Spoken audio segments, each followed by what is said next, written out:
Welcome to our channel. हम सब भूगोल का क्वेश्चन आंसर कर रहे थे। 9th क्लास का जो भारतीय भवन का भूगोल है, 12 नंबर तक चैप्टर हम सब कंप्लीट कर चुके हैं। आज जो 13 नंबर का चैप्टर है जिसका नाम है क्षेत्रीय अध्ययन, इसका क्वेश्चन आंसर करेंगे। तो चलिए हम सब क्वेश्चन आंसर स्टार्ट करते हैं। क्वेश्चन है, ऑब्जेक्टिव का 2 क्वेश्चन है। इसमें पहला क्वेश्चन है कि क्षेत्रीय अध्ययन किस रूप में किया जाना चाहिए। आंसर है प्राकृतिक और मानवीय पर्यावरण का अवलोकन करते हुए वहाँ की समस्याओं के समाधान के रूप में। फिर है, किसी क्षेत्र में भूमिगत जल स्तर के गिरने का क्या कारण हो सकता है। आंसर है इनमें से सभी। वहाँ की जनसंख्या में वृद्धि होना, वहाँ नलकूपों से अधिक जल का निष्कासन होना, और है वृक्षों की अधिक मोटाई तथा वर्षा कम होना। और उसके बाद है खाली स्थान कि ढालू भूमि पर मिट्टी का कटाव डैश होता है। आंसर होगा अधिक। उपजाऊ क्षेत्रों में बस्तियों का आकार बड़ा होगा। यहाँ पे खाली स्थान में बड़ा मिलता है और घर सटे सटे होते हैं। वर्षा के अभाव में पेड़ पौधे कम उगा करते हैं। उसके बाद है कि यहाँ पे हो जाएगा खाली स्थान में गर्मी। गर्मी के दिनों में गांव के कुओं का जल स्तर घटने लगता है। मिलान चिन्ह है पहला, प्रदूषण बढ़ने के कारण। इसका आंसर हो जाएगा कल कारखानों की वृद्धि। 2 नंबर में है भूमिगत जल स्तर के गिरने के कारण, बोरिंग कर जल का निष्कासन। और उसके बाद है वायु प्रदूषण से बचाव के उपाय। तो इसका आंसर हो जाएगा अत्यधिक वृक्षारोपण। और लास्ट में है जल प्रदूषण से बचाव के उपाय। तो इसका आंसर है नदी आदि में कचरे तथा अपशिष्ट पदार्थ डालने पर सख्त रोक। उसके बाद है अति लघु उत्तरीय प्रश्न। तो पहला जो प्रश्न है, किसी क्षेत्र का भौगोलिक अध्ययन करते हुए आपने वहाँ की कुछ समस्याओं पर विचार किया होगा, ऐसी एक समस्या का उल्लेख करें। तो आंसर है इसका जल प्रदूषण की समस्या। जल प्रदूषण की समस्या। और दूसरा क्वेश्चन है फिर कि किसी क्षेत्र का अध्ययन करते हुए आप कैसे पता लगाते हैं कि वह क्षेत्र बहुत उपजाऊ है। तो इसका आंसर है प्रति हेक्टेयर उपज अधिक होने पर क्षेत्रफल को उपजाऊ मान लिया जाता है।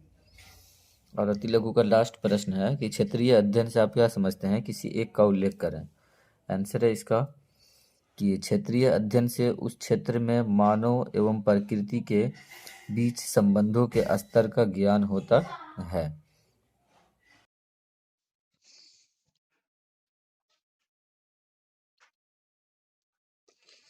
लघु उत्तरीय का जो पहला प्रश्न है, जिसमें कह रहा है कि भूगोल में क्षेत्रीय अध्ययन करना क्यों आवश्यक माना जाता है, इस अध्ययन का महत्व बताएं। तो यहाँ पे जो क्वेश्चन है कि भूगोल में क्षेत्रीय अध्ययन करना क्यों आवश्यक है, इसका महत्व बताना है। तो इसका आंसर है कि क्षेत्रीय अध्ययन आवश्यक है क्योंकि इससे किसी क्षेत्र की प्राकृतिक, सामाजिक और आर्थिक विशेषताओं का प्रत्यक्ष ज्ञान होता है। इसके द्वारा संसाधनों, जनसंख्या, समस्याओं और विकास की स्थिति को समझा जा सकता है। 2 नंबर क्वेश्चन है, यदि आप मैदानी क्षेत्र में पहुंचे हैं तो क्षेत्रीय अध्ययन में किन बातों पर ध्यान देंगे। तो कह रहे हैं कि मैदानी क्षेत्र में निम्न बातों पर ध्यान देंगे: भूमि की उपजाऊ क्षमता, कृषि के प्रकार, सिंचाई के साधन, जनसंख्या घनत्व, परिवहन और बाजार की सुविधा। क्वेश्चन नंबर 3 है, पहाड़ी या पठारी इलाके के क्षेत्रीय अध्ययन में किन बातों का उल्लेख आवश्यक है। आंसर स्थलाकृति, जलवायु, वन संपदा। उसके बाद है खनिज संसाधन, परिवहन की स्थिति और लोगों की आजीविका। क्वेश्चन नंबर 4 है, किसी क्षेत्र में प्रदूषण या जल संकट का निवासियों पर क्या प्रभाव पड़ता है। आंसर होगा प्रदूषण से बीमारियां बढ़ती है और जल संकट से पीने का पानी, कृषि और जीवन स्तर प्रभावित होता है। 5 नंबर क्वेश्चन है, जल प्रदूषण के कारण क्या है, जल अभाव कैसे दूर किया जा सकता है। तो कारण यहाँ पे दिया कि औद्योगिक अपशिष्ट, घरेलू गंदा पानी, रासायनिक उर्वरक। और दूर करने के उपाय हैं वर्षा जल संचयन, जल संरक्षण, जल स्रोतों की सफाई।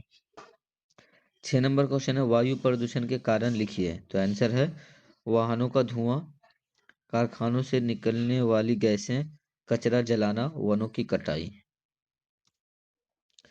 इसके बाद दीर्घ उत्तरीय प्रश्न है, कह रहे हैं दीर्घ उत्तरीय प्रश्न के उत्तर यहाँ पे दिए गए हैं। पहला प्रश्न है कि आपने जिस क्षेत्र विशेष का भौगोलिक अध्ययन किया है वहाँ की भूमि के उपयोग का वर्णन कीजिए।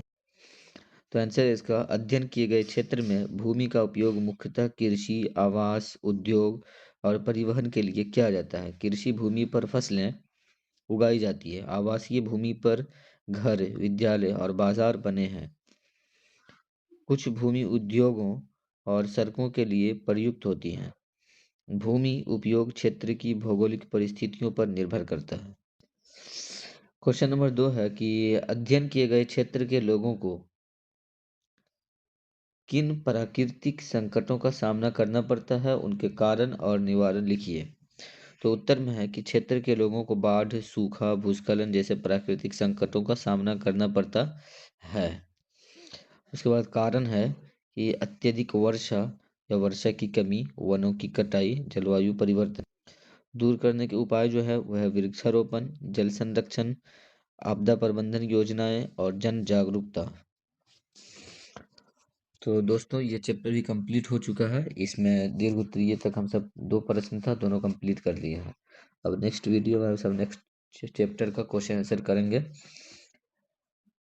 यदि आपको यह वीडियो यूज़फुल लगा हो तो वीडियो को लाइक करें, शेयर करें और चैनल को सब्सक्राइब नहीं किए हैं तो चैनल को भी सब्सक्राइब कर दें ताकि इस तरह के प्रत्येक वीडियो की नोटिफिकेशन आप तक पहुंचती रहे। मिलते हैं नेक्स्ट वीडियो।